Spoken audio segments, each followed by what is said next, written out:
ভাব থেকে একটু বিচ্যুত হন না। এমন কি আমরা হয়ে উঠতে পেরেছি? আমরা তো এই মানুষগুলোর সংস্পর্শে এসেছি, আমরা তো এই মানুষগুলোকে নিয়ে গর্ব করি, এই মানুষগুলোর সঙ্গ করেছি, এই মানুষগুলোর সঙ্গে সৎসঙ্গ করেছি, বসেছি, গল্প করেছি, কিন্তু এই ভাবটা কি নিয়েছি আমার মধ্যে? ঠাকুর যে বললেন লীলা, লি মানে হচ্ছে আলিঙ্গন, আর লা মানে হচ্ছে গ্রহণ। আমরা আলিঙ্গন করেছি, তার সঙ্গে গল্প করেছি, কি তার ভাবটাকে গ্রহণ করেছি? তো আজকে যে চামটা মন্দির এরকম রমরমা দেখছেন, তার প্রথম অবস্থার কর্মী ছিলেন যতীনদা। এখান থেকে সাইকেল করে যেতেন বহুদিন। ওখানকার যারা কর্মী থাকতেন, ওখানে আশেপাশের মানুষ, তাদের অন্নের যোগান দিয়েছিলেন যতীনদা।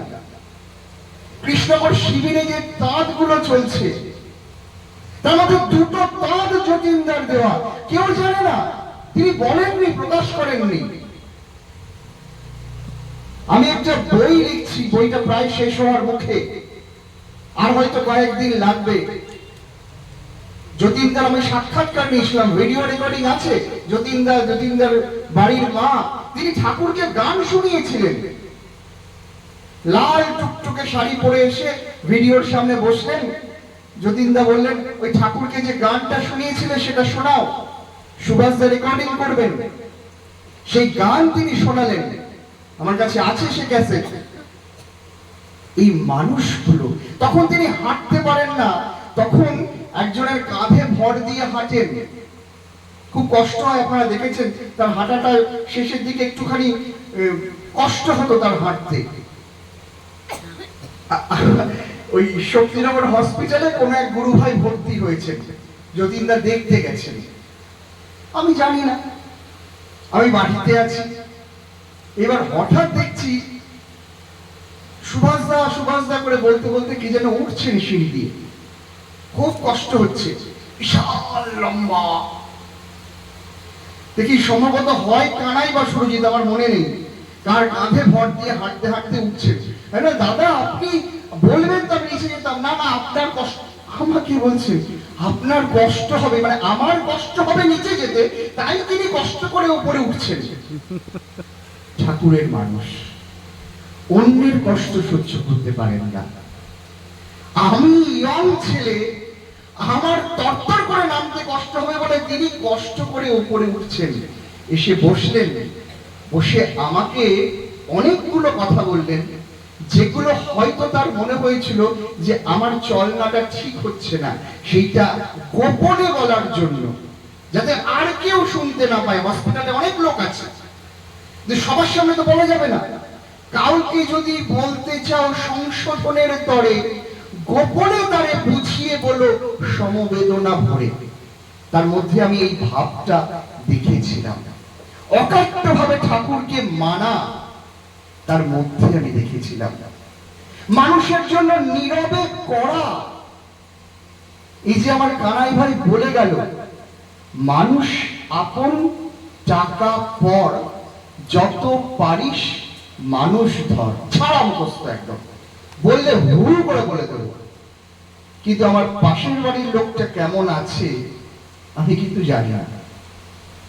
আমার পাশের বাড়ির লোকটার আজকে পেট খারাপ না মাথা খারাপ, তাদের বাড়িতে আওয়াজ পাচ্ছি না, ধোঁয়া উঠছে না রান্নাঘর দিয়ে, কেন সেটা খোঁজ আমি করতে যাচ্ছি না। চারানা পয়সা ঠাকুর একবার আশ্রমে সবাইকে ফাইন করেছিলেন, জানেন কেন? এই গল্পগুলো আমার খুব কষ্ট করে আশ্রমিক দাদাদের কাছ থেকে সংগ্রহ করা। একটি বাড়িতে একটি মৃত্যুর ঘটনা ঘটেছে, হতেই পারে, খুব স্বাভাবিক, জন্মিলে মরিতে হবে, অমরকে কোথা হবে, স্বাভাবিক। এটা খুব স্বাভাবিক ভাবেই সবাই নিয়েছিলেন। কিন্তু যে বাড়িতে মৃত্যুর ঘটনাটা ঘটে, তারা কিন্তু স্বাভাবিকভাবে সেটা নিতে পারে না। তাদেরকে দিয়ে গিয়ে যদি তখন জ্ঞান দেওয়া হয়, আরে মানুষ তো মরবেই, এটা কান্নার কি আছে, ওই জ্ঞানটা সেই সময় তাদের কাজে লাগে না। তো এই স্বাভাবিকভাবে যারা নিয়েছিলেন, যারা খোঁজ নেননি, যারা তাদের সঙ্গে আশ্রমে থেকে শ্মশানে যাননি, ঠাকুর প্রত্যেকের বাড়িতে জরিমানা করেছিলেন 4 আনা করে। তখনকার দিনে 4 আনার অনেক দাম। আর যে পয়সাটা উঠেছিল তা দিয়ে সেই মানুষটির সৎকার হয়েছিল, মানে সৎকার মানে পারলৌকিক ক্রিয়া শ্রাদ্ধাদি হয়েছিল। ঠাকুর বলছেন, রাত্রিবেলা যদি কোনো বাড়ি থেকে কে কয়ে চন্দ্রবিন্দু জফলা আকার, এই ভাষাটা ঠাকুরের, রাত্রিবেলা যদি কারোর বাড়ি থেকে কে শব্দটা ভেসে আসে, আমার আতঙ্কে ঘুম ভেঙে যায়, আমি ঘুমাতে পারি না।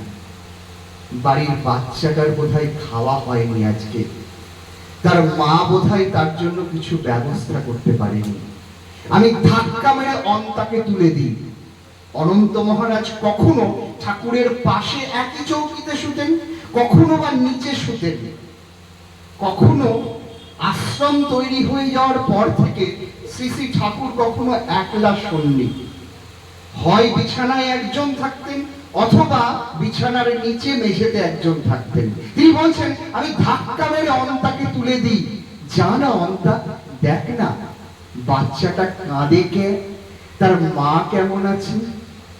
শ্রী শ্রী মা জননী মনমোহিনী দেবী রাত্রিবেলা শুতে যাওয়ার আগে আশ্রমের প্রতিটি বাড়িতে ঘুরে ঘুরে দেখতেন যে সবাই সুস্থ আছে কিনা, মা বাচ্চাটাকে কোলে নিয়ে শুয়ে পড়েছে কিনা। যতক্ষণ না মা বাচ্চাটাকে কোলে নিয়ে শুয়ে না পড়ছেন, ততক্ষণ জননী দেবী এসে তিনি তার শয্যা গ্রহণ করতেন না। পড়শিরা তোর নিপাত যাবে, তুই বেঁচে সুখ খাবি বুঝি, যা ছুটে যা, ওরাই যে তোর বাঁচার পুঁজি। আমরা এখন হিজ হিজ হুজ হুজ হয়ে গেছি, ফ্ল্যাট কালচারে অভ্যস্ত হচ্ছে। আমার দাদুর বাড়ি অরবিন্দ টাওয়ার, ওই হরিসাহা মার্কেট, ওইখানে গিয়েছি। মানে দাদু মানে আমার মায়ের মামা। তো অনেকক্ষণ ধরে কলিং বেল বাজাচ্ছি, কেউ খুলছে না দরজা। তো আমি তো গাঁ থেকে গেছি, আমি জানি বাড়ির আশেপাশের লোকেরা সব বাড়ির মানে সবাই সবার খোঁজ রাখে। তো আমি তো তখন ফ্ল্যাট কালচারে অভ্যস্ত হইনি, জানি না তখন যে পাশের বাড়ির লোকের খবর নেওয়াটা স্ট্যাটাসের মধ্যে পড়ে না, নিজেরটা নিয়ে বেঁচে থাকাটাই স্ট্যাটাস। এটা তখন আমি বুঝিনি, এটা তখন আমি শিখিনি। সামনের বাড়িতে, ঠিক সামনের ফ্ল্যাটটায় কলিং বেল বাজিয়েছি, হ্যাঁ দরজা খুলে গেল। মানে এই সময় কারোর আসার কথা না, দুম করে কলিং বেল এই সময় বাজাবে কেন, কোন ছোট লোকের ব্যাপারটা ওই রকম আর কি। দরজাটা খুলে গেল, ভাবলো বোধহয় পেপারওয়ালা, দুধওয়ালা, ফুলওয়ালা এসছে, কিন্তু চেহারা দেখে তো তার দুধওয়ালা, পেপারওয়ালা, ফুলওয়ালা মনে হচ্ছে না। কি এনারা আমার দাদু বাড়িতে নেই। আমি কেন বলবো, দরজা বন্ধ হয়ে গেল। অপ্রয়োজনীয় কথা বলতে নেই লোকের সঙ্গে, অপ্রয়োজনীয় মানুষের সঙ্গে মিশতে নেই, এগুলো তখন জানতাম না। এখন যত আস্তে আস্তে দিন বাড়ছে, বুঝতে পারছি কেমন করে চলতে হয়। মানুষ আপন, টাকা পর, যত পারিস মানুষ ধর। আজকের দিনটাই আমি কাউকে জিজ্ঞাসা করেছি, কেমন আছো, সব ঠিকঠাক আছে তো, কোনো অসুবিধা হলে বলো, কিন্তু আমরা আছি। কাউকে বলেছি আমরা ঠাকুরের সন্তান, আমরা পরম পিতার সন্তান। কারো প্রাণে তুই দিসনে আঘাত, সে আঘাত লাগে ঠাকুর ঘরে। আমার কথার মধ্যে কেউ কষ্ট পাচ্ছেন না তো? ঠাকুরকে সুশীলদা বকছেন, একদম বকা বলতে যা বোঝায়, ঠাকুরকে বকছেন। বলছেন ঠাকুর দোষ তো আপনার, আপনি আমাদের ধমক দিয়ে বলেন না কেন, আপনি আমাদের বকেন না কেন, এগুলো করি না। আমরা ভুল পথে যেগুলো চলছি, আপনি এমবাই চললে ভালো হয় অমন করে কন কেন? ঝাপট দিয়ে বলতে পারেন না, ধমক দিয়ে বলতে পারেন না, খবরদার এটা করবে না, এরম ভাবে বলতে পারেন না? সুশীলটা বলছেন ঠাকুরকে। ঠাকুর একদম নাংলা মানুষের মতো বলছেন, একদম অসহায় শিশুর মতো বলছেন, ঠিকই কইছেন সুশীলদা, অম্বাই করলে মনে হয়, অম্বাই কইলে মনে হয় ভালো হতো, কিন্তু আমার না ভয় হয়। কিসের ভয়? আপনার আবার কিসের ভয়? না, অমন করে কইলে যদি আপনার প্রাণে ব্যথা লাগে, আপনি যদি আমাকে ছেড়ে চলে যান, তখন সে যন্ত্রণা আমি সইব কি করে? আপনাকে ছাড়া তো আমি বাঁচতে পারবো না।